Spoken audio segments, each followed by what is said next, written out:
긍휼히 여기시고 불쌍히 여기사 오늘도 하나님의 그 놀라우신 사랑과 은혜로 예배 자리까지 인도해 주시기를 감사합니다.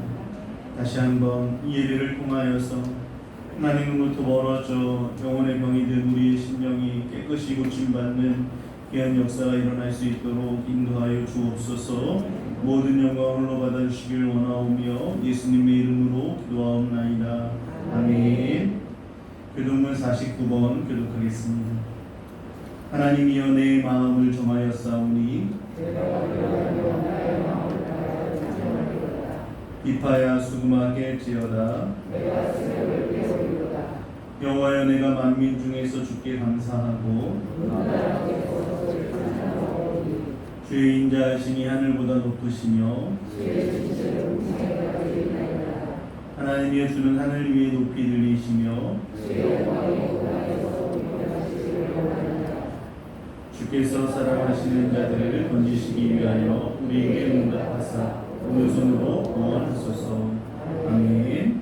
전능하사 천지를 만드신 하나님 아버지를 내가 믿사오며 그 외아들 우리 주 예수 그리스도를 믿사오니 이는 성령으로 잉태하사 동정녀 마리아에게 나시고 본디오 빌라도에게 고난을 받으사 십자가에 못 박혀 죽으시고 장사한 지 사흘 만에 죽은 자 가운데서 다시 살아나시며 하늘에 오르사 전능하신 하나님 우편에 앉아 계시다가 저리로서 산자와 죽은 자를 심판하러 오시리라. 성령을 믿사오며 거룩한 공예와 성도가 서로 교통하는 것과 죄를 사하여 주는 것과 몸이 다시 사는 것과 영원히 사는 것을 믿사옵나이다. 아멘. 자리에 앉으셔서 찬송가 430장 찬송하시겠습니다.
기도드리겠습니다. 사랑과 은혜가 충만하신 하나님 아버지, 항상 아버지의 은혜를 갈망하며 이렇게 기도를 드립니다. 언제나 죄의 유혹을 이기지 못하는 저희들을 용서하여 주시고 은혜가 충만한 시간 되게 하여 주시옵소서. 지난 한 주간도 코로나와 부동산 그리고 세계적으로 어수선한 상황에서도 오직 주님의 말씀만으로 위로와 평안을 누리며 오늘 주님의 말씀을 듣고자 이 자리에 나왔사오니 그리 긍휼히 여겨주시옵고 저희들의 마음을 다하여 영광 올려드리오니 기쁘게 받아주시옵소서. 소돔성에서 롯의 가족을 구원하듯 여리고성에서 기생 라합의 가족을 구원하듯 이 어수선한 코로나의 세계에서 저희 갈릴리 가족과 주님께서 선택하신 백성들을 보호하시고 구원해 주실 것을 믿습니다. 속히 이 상황을 벗어나도록 은혜 베풀어 주시옵소서. 아픈 몸으로 이 시간 함께 예배드리는 성도들과 몸이 너무 아파 예배에 함께 하지 못하는 성도들도 있습니다. 또한 코로나로 인하여 인터넷으로 예배를 드리는 성도들이 있습니다. 여호와 하나님 치유의 병선을 바라시어 살아계신 하나님의 역사하심을 보여주시옵고 아픈 한우와 그 가족들을 주님 기억하시고 그 마음과 지친 몸을 주님께서 친히 위로하여 주시옵소서. 저희들의 삶은 불안하고 어려우며 힘든 가운데 있습니다. 그러나 모두 주님께 맡기고 주님만 의지하오니 이 긍휼히 여겨주시고 은혜 베풀어 주시옵소서. 갈릴리 교회 성도들의 가장을 위해서 기도합니다. 성령님 특별한 은혜를 베풀어 주셔서 건강한 믿음으로 그 가정과 직장을 주님께서 주시는 말씀과 지혜로 능히 이기며 주님 주신 말씀의 본을 보이는 생활을 할 수 있도록 허락하여 주시옵소서. 이 어려운 위기 속에서도 모든 것을 내려놓는 믿음으로 주님께서 주시는 말씀과 지혜로 능히 세상을 이기며 살게 하여 주시옵소서. 우리하여 주님께서 기뻐하시는 열매를 맺을 수 있도록 인도하여 주시옵소서. 말씀 전하시는 박선상 담임 목사님께도 성령이 함께하셔서 주님의 말씀을 전하기에 부족함이 없도록 그 믿음과 말씀의 능력에 힘을 더하여 주시옵소서. 언제나 함께하시고 항상 도우시며 늘 인도하여 주시는 주님께 감사드리며 살아계신 우리 주 예수 그리스도의 이름으로 기도드립니다.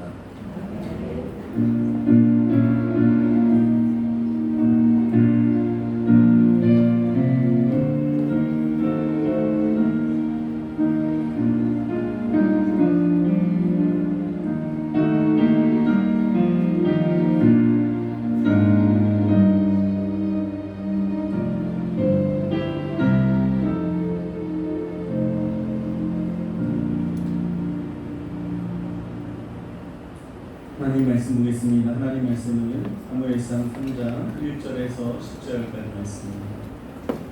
사무엘상 3장 1절에서 10절까지 말씀 한 절씩 기록하겠습니다. 아이 사무엘이 엘리 앞에서 여호와를 숨길 때에는 여호와의 말씀이 희귀하여 이상이 흔히 보이지 않았더라.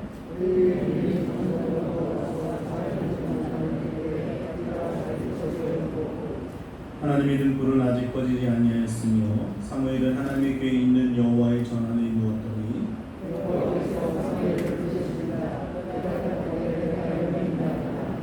엘리에게로 달려가서 이르되 당신이 나를 부르셨기로 내가 여기 있나이다 하니 그가 이르되 나는 부르지 아니하였으니 다시 누우라 하는지라 그가 가서 누웠더니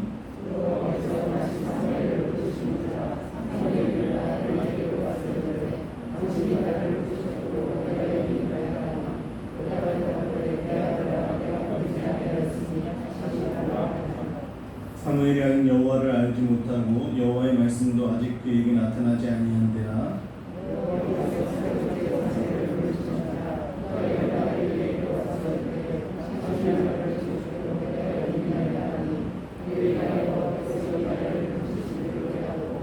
엘리가 사무엘에게 이르되 가서 누웠다가 그가 너를 부르시거든 내가 말하기를 여호와여 말씀하옵소서 주의 종이 듣겠나이다 하라 하니 이에 사무엘이 가서 자기 처소에 누우니라.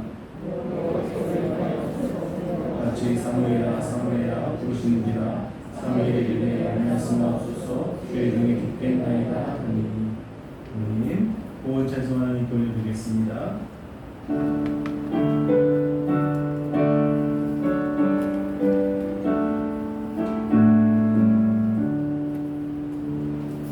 내게 있는 모든 것을 주님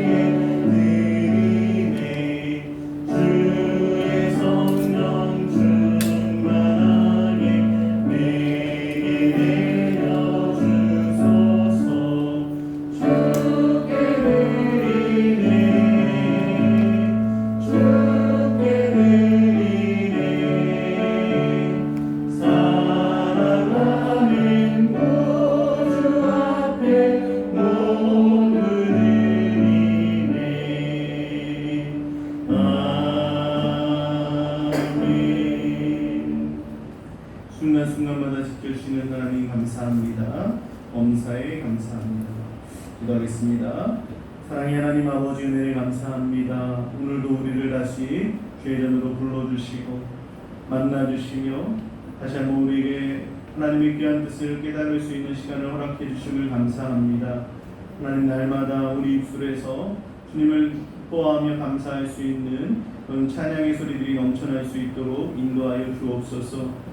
코로나로 인하여 힘든 시간을 지나가고 있지만 그것이 우리 마음과 입술의 원망과 불평이 아닌 감사와 회개의 역사로 바뀔 수 있도록 인도하여 주옵소서. 이 시간에도 주 앞에 예물을 드린 손길들을 기억하여 주시옵소서. 하나님께서 그 삶 속에 하늘의 신령한 복으로 땅의 기름진 복으로 갚아주셔서 마음껏 주를 섬기며 주님께 영광 돌릴 수 있는 믿음의 가정들을 받을 수 있도록 인도하여 주옵소서. 육신의 질병과 마음의 고통과 삶의 어려움으로 인하여 힘든 상황 가운데 있는 우리 성도님들을 긍휼히 여겨주시고 전능하신 손길과 따뜻한 손길로 치유하시고 만져주셔서 다시 일어나 주님을 찬양할 수 있도록 은혜를 베풀어 주시옵소서. 감사드리며 예수님의 이름으로 기도하옵나이다. 아멘. 계속 말씀드리겠습니다. 코로나로 인해서 계속 우리가 방역수칙을 잘 지키고 있는데 우리가 힘써 주셔서 마지막까지 우리가 교회가 하나님의 영광 가리우는 일이 없도록 좀 그런 생각이 들어요. 코로나는 누구나 걸릴 수 있다. 코로나 걸리는 게 아주 큰 죄인이다 이렇게 생각하지 않아요. 저도 얼마든지 걸릴 수 있고 우리가 따뜻한 마음으로 격려하고 위로하고 항상 우리가 힘들고 어려운 영혼들을 기도해야 될 줄로 믿습니다. 휴가철에도 여러분 오가면서 늘 또 마스크도 잘 쓰시고 방역 수칙을 잘 지켜주셔서 이 코로나가 있을 때 휴가가 우리에게 또 안 좋은 일이 되지 않도록 이렇게 조심해 주시면 좋겠고요. 또 영적 코로나도 방역 수칙도 우리가 잘 지키면 좋겠습니다. 오늘 1부 예배, 오늘 이 시간 예배 후에 정기 당회가 있으니까요. 장로님들은 목양실로 와주시길 바랍니다.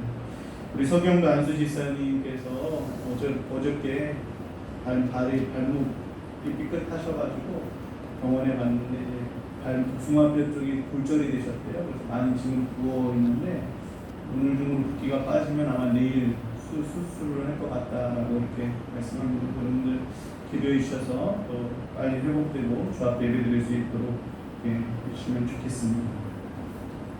할렐루야. 옆 사람과 인사합니다. 하나님께 쓰임 받기를 축복합니다 라고 인사하겠습니다. 저는 여태까지 사역을 해오면서 편하고 쉬운 교회를 만나본 적이 없습니다. 제 친한 동료 목사님들은 항상 저보고 어떻게 그렇게 한결같이 바쁘고 일이 많은 교회들만 찾아다니냐고 이렇게 늘 놀렸었는데요. 그런데 가만히 돌아보면요, 바쁘고 힘든 교회만 찾아다닌 것이 아니라 잘 쓰임받았다라는 그런 생각이 듭니다. 그럼 군대에 가면 어떤 얘기가 있냐면 잘하지도 말고 못하지도 말고 딱 중간만 하라라는 얘기가 있고요. 튀지도 말고 있는 듯 없는 듯 그렇게 있으라라고 합니다. 그래야 남들보다 좀 더 편하게 군생활을 한다라고 말을 하는데요. 그래서 몸을 사리는 일들이 군인들에게는 일상인 것 같아요. 그런데 몸을 사리는 것이 잠시 편할지는 몰라도 하나님께서 기뻐하실 모습은 아니라는 겁니다. 매 순간순간을 주신 분이 하나님이신데 하나님께서 원하시는 모습은 매 순간순간을 최선을 다하는 것입니다. 하나님의 백성인 우리는 어디를 가든지 잘 쓰임받는 그런 일꾼들이 되어야 될 줄로 믿습니다. 심지어 사람에게 하듯하지 말고 하나님께 하듯하라라고까지 하나님은 말씀하시죠. 그것을 통해서 하나님의 영광이 드러나고 예수 그리스도의 향기가 터지고 복음이 전파되기 때문에 그렇습니다.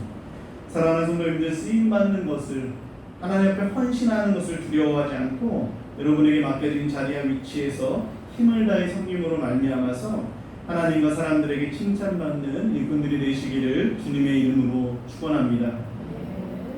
오늘 본문은 하나님께서 사무엘을 쓰시려고 부르시는 내용이 나오는데요. 사사시대는 어떻게 행했다라고 여러분 말씀드렸었죠? 자기 소견에 오른 대로 행하면서 우상 숭배에 빠져 있었습니다. 하나님께서 눈 씻고 찾아봐도 하나님께서 쓸만한 그런 인물이 없었던 시대였죠. 지난주에 살펴본 대로 홈리와 비느하스야말로 엘리 다음 시대, 그러니까 포스트 사사 시대에 새롭게 쓰임 받아야 될 그 위치에 있었음에도 불구하고 그들은 자신의 배를 채우는 탐욕과 하나님의 제사를 멸시하는 용서받지 못할 죄를 지음으로 인해서 쓰임 받기는커녕 버림받고 저주받게 되는 비참한 인물로 남게 됐습니다. 마치 아브라함이 롯을 구하기 위해서 수돔 땅에서 의인 10명을 찾으면 멸망시키지 말아달라라고 간구했지만 의인 10명은커녕 한 명도 찾지 못해서 소돔이 멸망한 것처럼 사사시대에도 하나님께서 쓰실 사람이 없었습니다. 하지만 하나님은 포기하지 않으셨죠. 오랜 시간을 기다리면서 한 인물을 준비해 주십니다. 한나가 약 10여 년 정도 아들을 기다리는 것도 너무나 고통스러운 시간이라고 말씀드렸었는데요. 사실 그 시간보다 훨씬 더 긴 시간을 하나님께서는 이 아들 사무엘을 기다리셨습니다. 여호수아 이 뒤로 약 400년이라는 시간 동안에 어쩌면 이 사무엘을 기다리셨을지도 모릅니다. 굳이 하나님께서 그렇게 오랜 시간 인내하시면서 기다리실 필요가 없었거든요. 소돔처럼 그냥 싹 밀어버리고 다른 민족을 세울 수도 있었을 겁니다. 하지만 하나님은 상한 갈대를 꺾지 않으시고 꺼져가는 등불을 끄지 않으시는 분인 줄로 믿습니다. 오늘 본문 3절에도 보면 하나님의 등불은 아직 꺼지지 아니하였다라고 하죠. 이것이 하나님의 바로 은혜라는 겁니다. 우리가 의로워서가 아니고 우리가 잘해서가 아닙니다. 지난 한 주간만 여러분 자신을 돌아보고 한번 대답해 보세요. 속으로만. 여러분은 지난 한 주간 동안 하나님을 기쁘시게 하며 사신 시간이 더 많습니까? 아니면 자신을 기쁘시게 하며 산 시간이 더 많습니까? 속으로만 대답하세요. 저는 후자인 것 같습니다. 예배 시간이나 설교를 준비하면서 나름대로 경건한 모습으로 살아가려고 하지만 늘상 보면 제 자신을 기쁘게 하기 위해서 살아갈 때가 훨씬 더 많은 것 같습니다. 하지만 그럼에도 불구하고 오늘도 우리를 이 거룩한 예배의 자리로 불러주시고 만나주시고 말씀해 주시는 것은 상한 때와 꺼져가는 등불같이 연약한 우리들을 오늘도 참아주시고 오늘도 기다려주시고 예수 그리스도의 의로 옷 입혀주셨기 때문인 줄로 믿습니다. 하나님 앞에 영광 돌릴 수 있는 감사할 수 있는 우리 성도님들 되시길 바랍니다. 오늘 본문 1절에서 2절 말씀에 보면 사사시대의 어두운 단면을 먼저 보여주고 있는데요. 1절 말씀 다 같이 한번 읽어보겠습니다. 시작.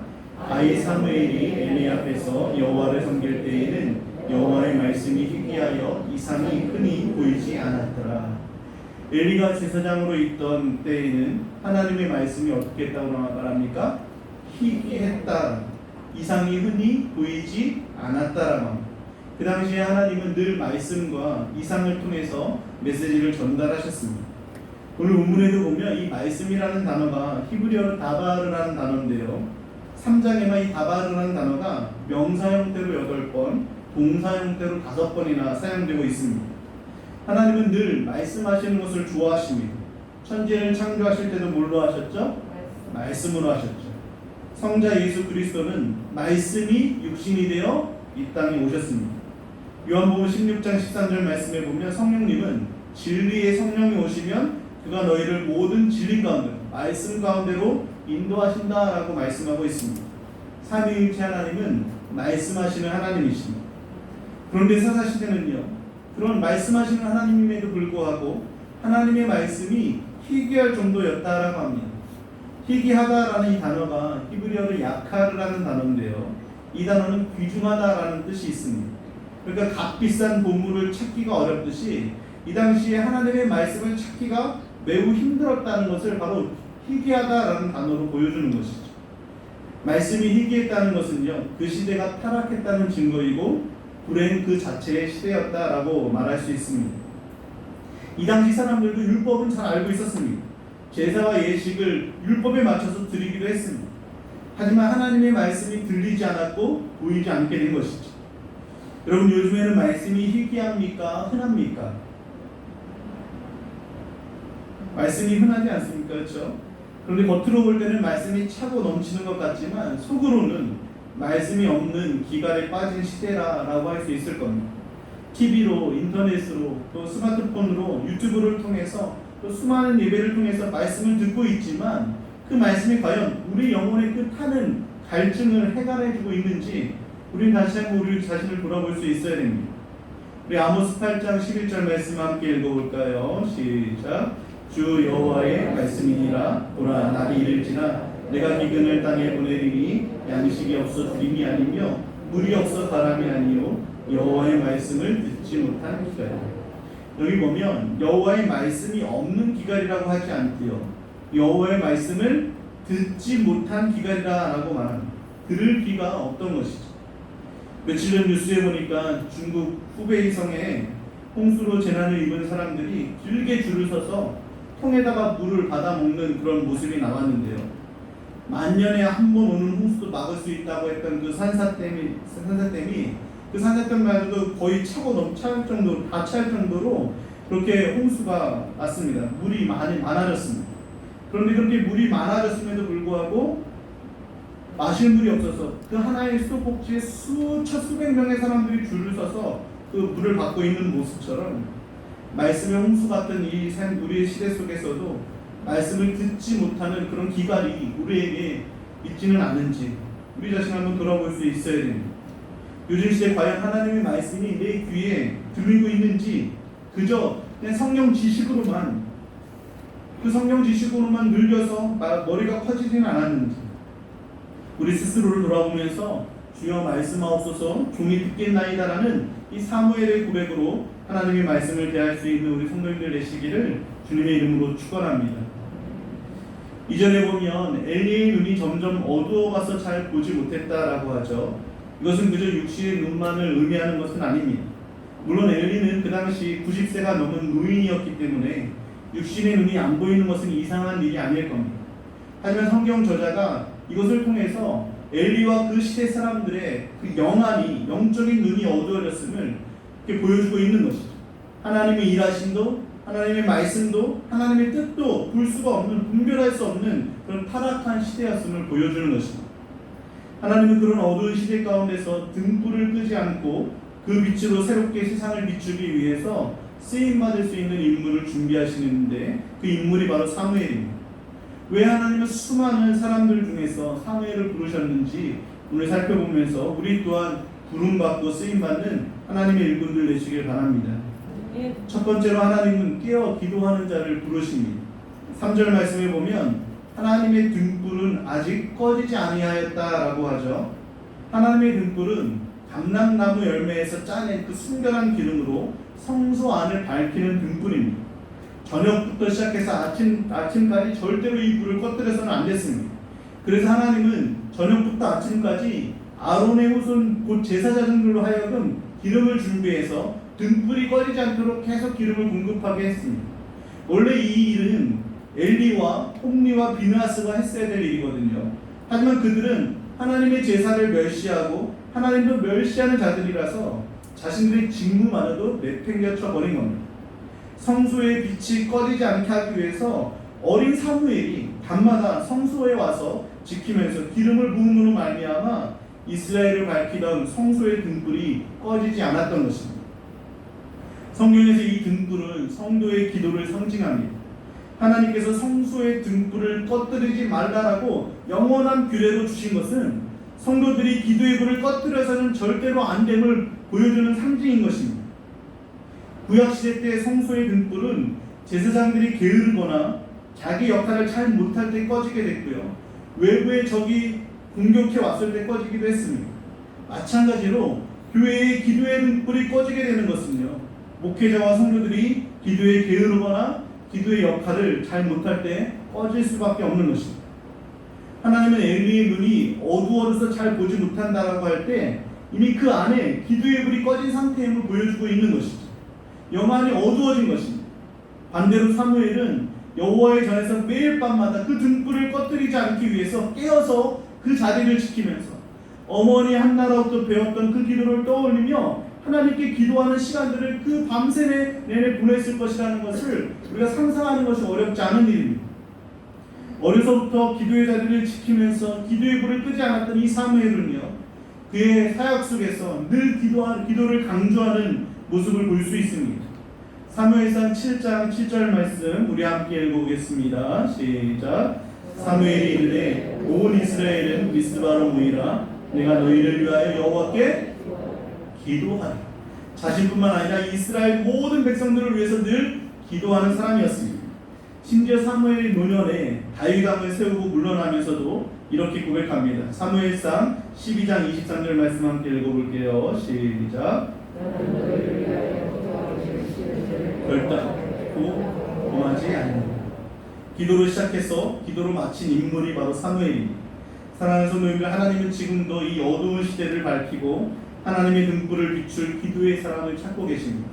그 사람 비록 어린 아이라 할지라도 모두가 잠든 시간에 아무도 안 보는 시간에 엎드려 기도할지라도 하나님의 기도하는 사람들을 쉽게 찾아내시고 그들을 부르셔서 복음의 빛을 비추게 하시는 것이죠.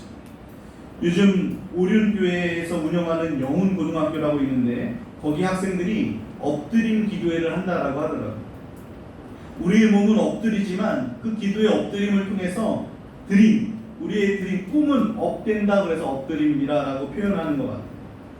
코로나로 인해서 인류의 가장 큰 위기가 찾아온 이때에 하나님께 드리는 예배와 모임마저도 제재받을 만큼 영적으로 어두워진 시대 가운데서 주의 전에 올라와서 엎드림으로 기도하는 자들을 하나님은 부르시고 그들을 통해서 다시 소망의 빛을 비추게 하실 줄 믿고 엎드림으로 주의 성전의 등불이 꺼지지 않게 기도할 수 있는 우리 성도님들 되시기를 주님의 이름으로 축원합니다. 두 번째로 하나님께서 이 어두운 시대 가운데 찾으시고 부르시는 사람은 말씀을 통해서 하나님을 가까이 하는 사람입니다.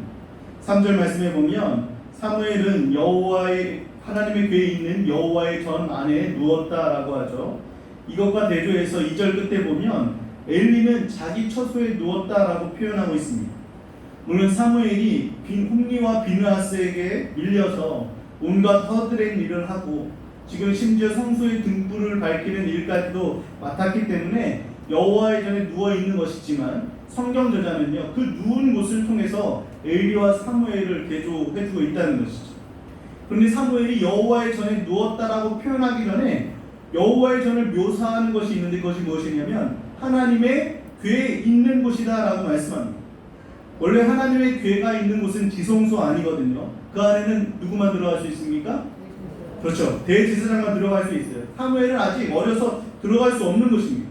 그런데도 불구하고 성경저자는 사무엘을 표현하기를 하나님의 궤에 있는 여호와의 전에 누웠다라고 표현하는 것은요. 사무엘이 그만큼 하나님의 말씀을 가까이 하였음을 나타내기 위한 저자의 의도적인 표현이라는 것입니다. 이스라엘을 포함해서 고대 근동 지역에서는요. 어떤 문제가 생기면 그 문제를 가지고 그 개인이 신으로부터 말씀과 계시를 받기 위해서 신전에서 누워서 잠을 자는 풍습이 있었습니다. 이스라엘에도요. 이스라엘의 제사장들이 여호와의 궤 성소에서 누워서 하나님이 주실 말씀과 계시를 기다리는 관습이 있었습니다. 그러니까 지금 하나님의 궤 곁에 성소에 누워서 하나님의 말씀과 계시를 기다려야 되는 사람은 바로 엘리와 홈리와 비느하스여야 되는데 우리 어린 사무엘이 하나님의 궤 곁 성소에서 그렇게 말씀을 기다리고 있었던 것이죠. 1절에서 여호와의 말씀이 희귀한 시대라고 했잖아요. 하나님이 말씀하지 않아서 희귀한 것이 아닙니다. 하나님이 2장으로 보면 한 선지자를 보내서 엘리 제사장에게 말씀하셨죠. 3장에서 지금 어린 사무엘에게 직접 찾아오셔서 말씀하십니다. 하나님은 지금도 우리에게 주신 성경 말씀을 통해서 우리에게 말씀하시는 줄로 믿습니다. 그런데 누가 그 말씀을 들을 수 있고 깨닫게 되냐면 하나님의 말씀을 사모하여 그 말씀을 가까이 하는 사람들입니다. 여러분 우리가 왜 생명의 양식이라고 말하고 때때로 꿀송이처럼 달달하고 고백하는 이 하나님의 말씀을 가까이 하지 못할 때가 많습니까? 하루 24시간 중에서 하나님의 말씀을 읽거나 듣거나 묵상하는 시간이 몇 퍼센트나 됩니다. 그렇게 많은 비중이 될 것 같지는 않습니다. 왜냐하면 하나님의 말씀보다 더 재밌어하고 즐거워하는 것들이 우리 삶 속에 너무나 많기 때문이죠. 우리가 죄를 짓는 이유도 마찬가지인데요. 죄를 지어야 되겠다 해서 짓는다기보다 죄가 주는 즐거움과 찰나적인 기쁨 때문에 죄를 짓게 됩니다. 죄를 짓거나 세상 즐거움을 위해서 사용하는 시간은 우리가 그렇게 아까워하지 않습니다. 하지만 하나님의 말씀을 가까이 하는 시간을 낸다는 것이 점점 더 어려워지고 있지는 않습니다. 하지만 여러분 분명한 것은요, 하나님의 은혜와 축복과 응답은 하나님의 말씀을 통해서 온다는 것입니다. 우리 시편 112편 1절 말씀 함께 읽어보겠습니다. 시작. 할렐루야. 여호와를 경외하며 그의 계명을 크게 즐거워하는 자는 복이 있도다. 하나님의 말씀을 그냥 즐거워하는 것이 아니라 어떻게 즐거워하라고요? 크게 즐거워하는 자가 복이 있다고 말씀합니다. 하나님의 말씀을 크게 즐거워한다는 것은 하나님의 말씀을 늘 가까이에 두고 그 말씀을 읽고 그 말씀을 붙잡고 기도하고 그 말씀 안에서 하나님의 뜻을 찾는 것을 즐거워한다는 것이죠. 나중에 집에 가서 여러분 시편 112편을 다 한번 묵상해 보십시오.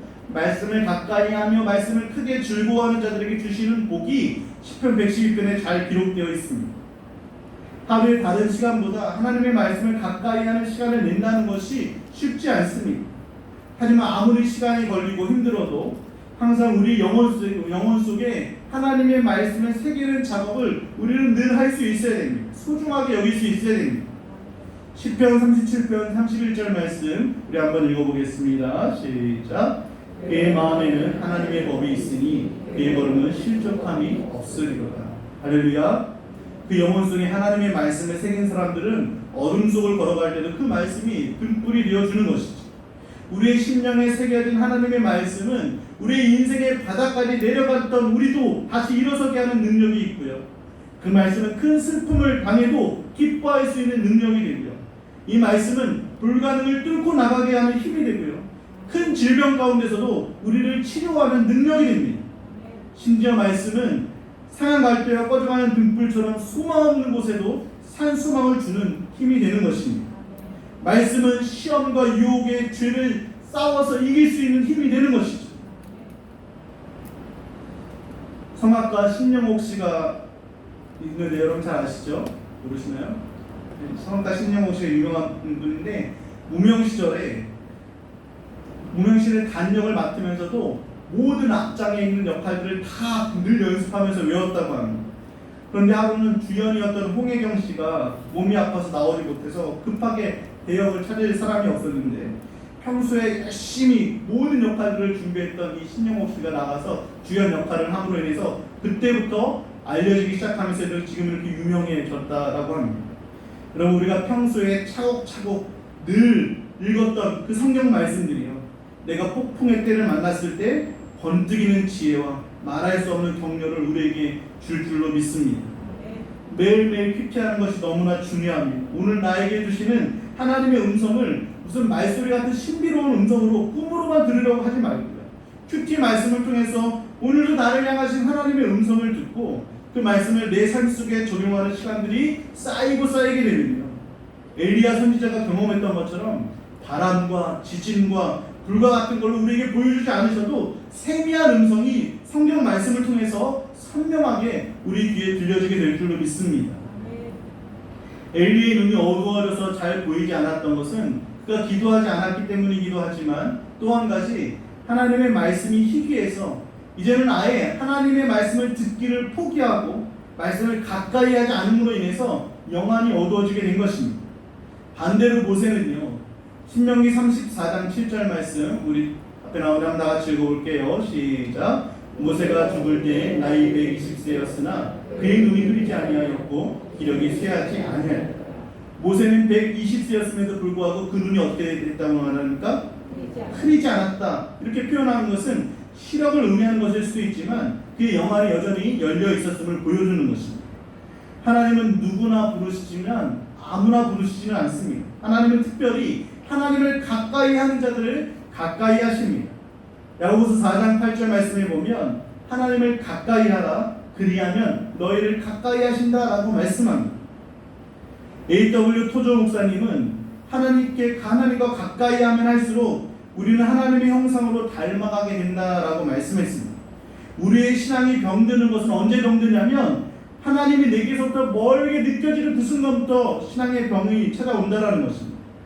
하나님을 가까이 하며 하나님의 음성을 듣고 하나님의 부르심을 받는 가장 빠른 지름길이 무엇이냐? 바로 하나님의 말씀을 가까이 하는 것입니다.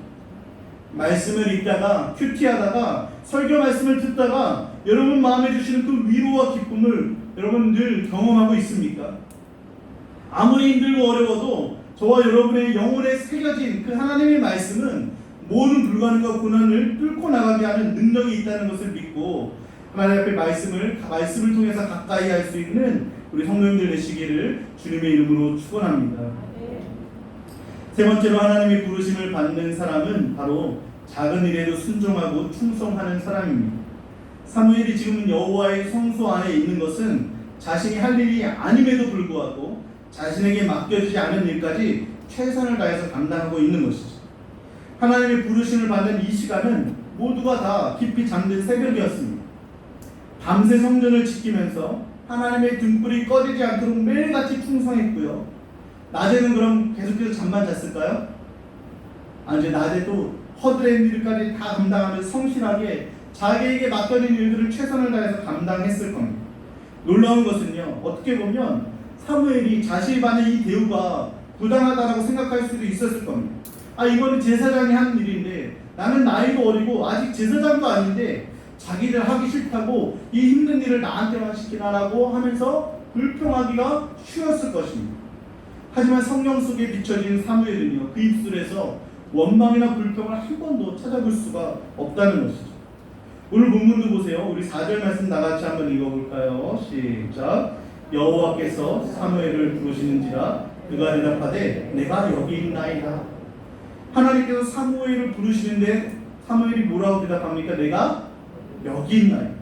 그런데 그때는 7절 말씀에 나오는 것처럼 아직 사무엘이 여호와를 알지 못했고 여호와의 말씀도 아직 그에게 나타나지 아니한 때라고 하거든요.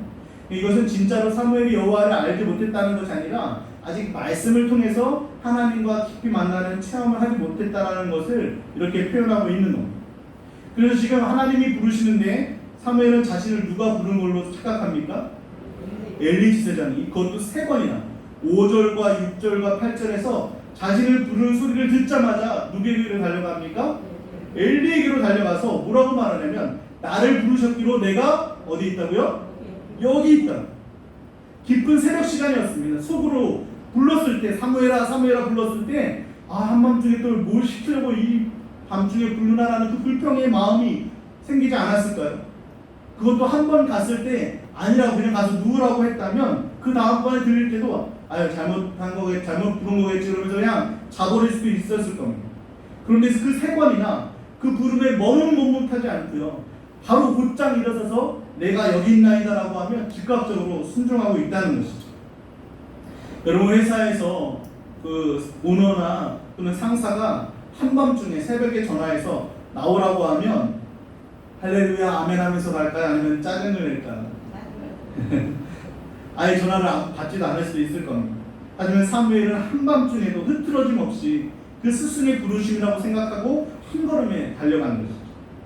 오히려 흠리와 비나스는요, 그 아버지 엘리가 권면의 말을 꾸짖는 말을 해도 들었다고 합니까? 안 들었다고 합니까? 안 들었다라고 대조하고 있지 않습니다. 저도 부교역자로 섬기면서 담임 목사님이 쉬는 날 전화를 하면 벌써 마음에 부담이 확 이렇게 오더라고요. 그러면 목사님이 좀 나와달라고 하면 다 제쳐놓고 나갔던 거예요. 한 번은 쉬는 날 아무 일이 없었는데 전화가 왔어요. 그러더니 원래 좀 가야 되는데 박 목사가 좀 운전 좀 해줘 그렇게 얘기하시는 거예요. 그래서 쉬는 날인데 라는 그런 생각이 있지만 그래도 한 걸음에 달려가서 운전을 했거든요. 운전해서 갔더니 그 교회를 저를 왜 데리고 갔냐면 그 교회 후임으로 소개시켜 주려고 데리고 간 거예요. 저는 그냥 운전해 주러 가는 건 줄 알았는데 그래서 그렇게 목사님 많이 불러주셨습니다. 쉬는 날에도 불러주시고 또 심지어 설교도 수요일날 같은 경우에 예배 1시간 전에 전화하셔요. 예배 1시간 전에 열심히 신방하고 있는데 전화가 오면 지금 내가 목이 너무 목 상태가 안 좋아서 박 목사 오늘 좀 수요 예배 설교 좀 하라라고 하면 한 번도 못한다라고 했던 적이 없던 것 같아요. 알겠습니다. 그리고 이렇게 순종하면서 설교를 했었습니다. 그런데 지나고 보니까요, 오히려 하면서 순종했던 것이 오히려 저에게는 더 많은 설교의 부담과 더 많은 사역의 부담이 찾아왔지만 그것이 오히려 지금 생각해보면 제게 아주 큰 도움이 된다는 것을 저는 느끼고 있습니다. 그럼 하나님은 하나님께서 언제든 부르셔도 제가 여기 있나이다 라고 달려올 사람을 찾으시는 줄로 믿습니다. 맡겨진 사명과 일들이 내가 보기에 별로 보잘것없고 아무리 작다 할지라도 아무도 알아주지 않는 것 같은 것이라 할지라도 우리가 그것에 충성을 다할 때 하나님은 그 모습을 보고 더 큰 사명을 맡겨주시는 것입니다. 하나님께 쓰임받은 대부분의 사람들은요 항상 자신의 일에 있어서도 충성을 다하는 사람들이었습니다. 다윗도 형들은 다 집에서 편하게 있을 때 홀로 양을 치면서 충성했던 것이 나중에 골리앗을 쓰러뜨리는 용기가 되었고요. 이스라엘에서 가장 존경받는 왕의 사명까지도 하나님께서 맡겨주셨습니다. 여호수아도 모세의 그늘에 가려져서 아무도 알아주지 않을 때도 회막을 지키면서 보이지 않는 곳에서 순종과 충성을 다한 것을 보시고 모세의 뒤를 이어서 이스라엘 백성들을 이끌게 하는 그런 사명을 맡겨주신 것입니다. 사랑하는 성도님들, 하나님은 지금도 자신이 있어야 될 자리에서 누가 보든지 안 보든지 누가 시키든지 안 시키든지 하나님 앞에 충성과 순종하는 사람들을 지금도 불러주시고 그 사람들을 통해서 더 크고 위대한 사명을 맡기시고 성취하신다는 사실을 믿으시기를 주님의 이름으로 축원합니다. 오늘 말씀에서 사무엘을 부르시기 전에는 부를 사람도 없었고 불러도 듣지 않았습니다. 하지만 사무엘은 어린 나이에 불과했지만 하나님의 부르시는 음성을 들었고 그 부르심에 주의 종이 듣겠나이다 라는 믿음으로 반응하고 있다는 것이죠. 우리 10절 말씀 다 같이 한번 읽어볼게요. 시작. 여호와께서 임하여 서서 전과 같이 사무엘아 사무엘아 부르시는지라 사무엘이 이르되 말씀하옵소서 주의 종이 듣겠나이다. 하나님을 앞에서 3번이나 부르신 것으로 멈추지 않았습니다. 하나님은 10절에서는 아예 사무엘아 사무엘아 2번 반복해서 그 이름을 부르심으로 사무엘을 만나주고 있습니다. 성경에 그 이름이 2번 반복되어 나올 때는요 항상 하나님의 급한 마음과 확고한 마음을 표현하는 경우가 많은데요, 아브라함이 이삭을 모리아산에서 바치려고 칼을 들었을 때 하나님께서 급하게 뭐라고 불러주셨습니까? 아브라함아 아브라함아 이렇게 2번 불러주셨습니다. 애굽의 종살이 하던 이스라엘 백성들을 구원하기 위해서 모세를 호렙산에서 부를 때도 모세야 모세야 2번 불러주셨습니다. 이방인의 구원을 위해서 바울을 부르실 때도 다메섹에서 예수님께서 바울을 부르실 때 사울아 사울아 2번 반복하면서 불러주셨습니다. 하나님이 이처럼 누군가를 찾으시고 부르셔서 새로운 사명을 맡겨주십니다. 간절히 부르시는 그 음성을 누군가가 듣고 사무엘처럼 내가 여기 있나이다 주의 종이 듣겠나이다 라고 반응하기를 원하십니다. 저와 여러분이 사무엘처럼 기도의 등불을 끄지 않고 말씀을 가까이 하고 작은 일에도 순종하고 충성함으로 말미암아서 하나님께 부름받고 쓰임받을 수 있는 우리 성도님들 되시기를 주님의 이름으로 축원합니다. 이제 다 함께 일어나셔서 함께 찬양할까요? 주님 내가 여기 있사오니 나를 보내소서. 우리 믿음으로 말씀을 기억하면서 함께 찬양하도록 하겠습니다.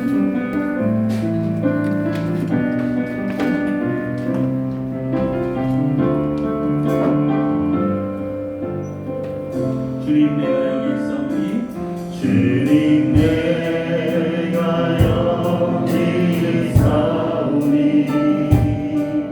나를 보내소서.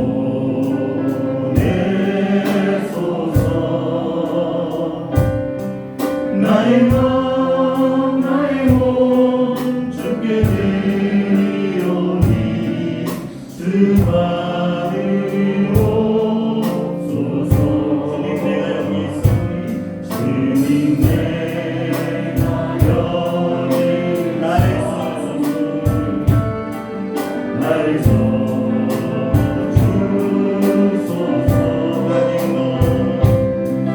가진 것 모두 다 주께 드리오니 주 받으옵소서.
혹시 말씀이 희귀하다는 표현이 내 자신에게 주시는 하나님의 책망은 아닐까요? 세상 일로 분주하지만 정작 가장 중요한 기도와 말씀과 순종은 점점 더 줄어들고 있지는 않습니까?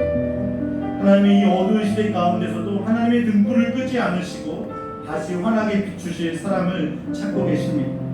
사무엘아 사무엘아 간절히 부르시듯이 지금도 우리의 이름을 부르며 다시 기도의 등불을 꺼뜨리지 말라라. 하나님의 궤 즉 말씀 가까이 하라.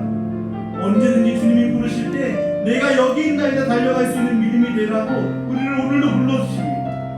그 하나님의 부르심에 다음에 할게요, 코로나 좀 지나면 할게요 라고 하는 것이 아니라 지금 머물고 있는 죄악과 영적 게으름의 자리에서 벌떡 일어나서 나를 사용해달라고, 어두운 시대를 밝히는 하나님의 등불로 쓰임받게 해달라고 우리 말씀을 기억하며 함께 간절히 기도하도록 하겠습니다. 기도하겠습니다. 하나님 아버지 감사합니다. 아버지 하나님 우리 영광을 만들어서 하나님의 말씀이 있기에 우리 자신을 돌아볼 수 있도록 인도하여 주시옵소서. 아버지 하나님 우리가 하나님의 부르심으로 우리가 부르심을 듣는 것부터 깨닫지 못하고 오늘 죄악된 자리에서 게으른 자리에서 몸으로 지났는지 우리 자신을 돌아볼 수 있도록 인도하여 주시옵소서. 하나님 이 어두운 시대 가운데서도 하나님의 빛을 끄지 않고 하나님 하고 계신데 우리가 사무엘아 사무엘아 부르시는 것처럼 우리 이름을 불러가시고 우리를 듣고 계신데 아버지 우리 길을 멈추지 않은 우리를 찾아올 수 있도록 주님 도와주시고 인도하여 주옵소서. 주님 앞에 내가 기도의 등불을 끄지 않겠다라고 내가 말씀을 가까이 하겠다라고 언제든지 주님 나를 부르시면 기쁜 새벽이라 내가 여기 있나이다라고 고백하겠다라고 하는 될수 있도록 도와주시고 인도하여 주옵소서.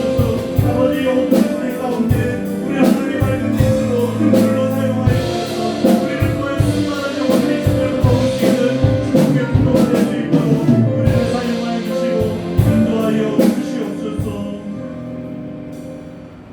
지금은 우리를 위해서 십자가까지 순종하신 예수 그리스도의 은혜와 하나님의 등불을 끄지 않기 위해 여전히 일꾼들을 부르시는 하나님의 크신 사랑과 기도의 자리로 말씀의 자리로 순종과 충성의 자리로 우리를 인도하시는 성령님의 감화감동 교통하심의 역사가 그 부르심에 순종하기로 결단하는 우리 모든 성도님들과 가정 위에 자녀와 기업 위에 우리 교회와 나라와 모든 선교사님들 위에 이제로부터 영원토록 함께 있을지어다. 아멘. 아버지 하나님 이번 주간 우리의 눈이 어두워지지 아니하도록 인도하여 주옵소서. 말씀이 힘되시고 말씀을 듣지 못한 기간이 우리 안에 있지 않게 도와주시고 그 말씀으로 충만하게 도와주소서. 기도로 하나님의 눈물을 밝힐 수 있도록 인도하여 주시고 가정에서나 연구에서나 교회에서나 번되는 축복에 성성을 다할 수 있는 은혜를 허락하여 주시옵소서.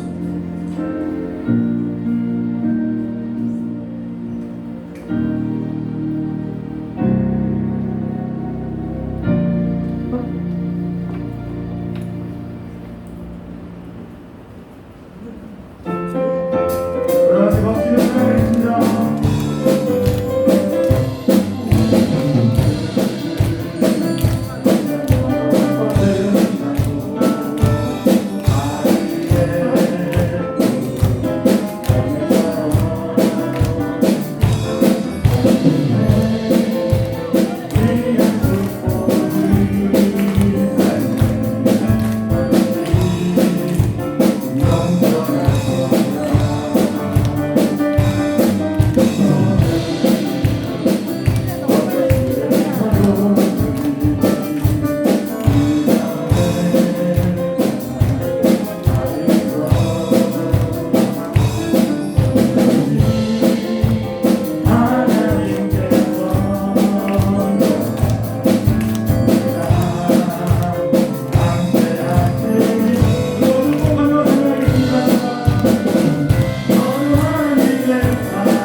하세요.